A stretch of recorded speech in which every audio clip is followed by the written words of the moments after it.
Since COVID-19 struck and disrupted nearly all areas of public life in Uganda, the Electoral Commission has been grappling with finding the most convenient way to hold national elections while remaining cognizant of the dangers posed by the deadly coronavirus.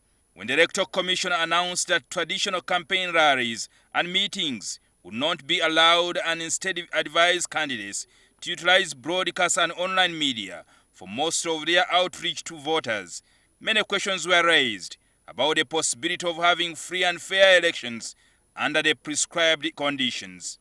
After several consultations, the Commission says it has found that several of its recommendations were not tenable and has now resorted to a hybrid way of conducting and managing elections. So we settled for the hybrid. So I would rather say, other than saying Byabakama's scientific election, call it Byabakama's hybrid election. The hybrid concept.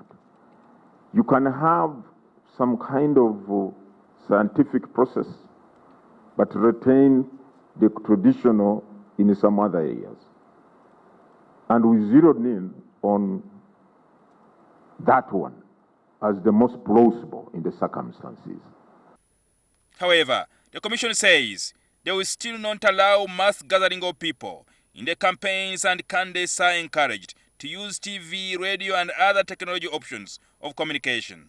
In order to avoid the spread of the virus, the crowd gathering and pooling process or activity of mass rallies should not take place. That was said to be a disaster if we allowed that kind of situation to take place. However, the failure to define what constitutes prohibited gathering has led to some of the politicians on the wrong side of the law.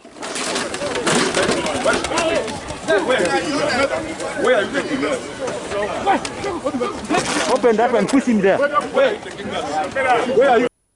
The Commission also says candidates will not be allowed to flock the Electoral Commission offices to pick nomination papers, but candidates will instead get them online. The mitigation measures being proposed are, one, we are going to minimize the risk by providing a downloadable nomination form for those who don't want to pick from our office.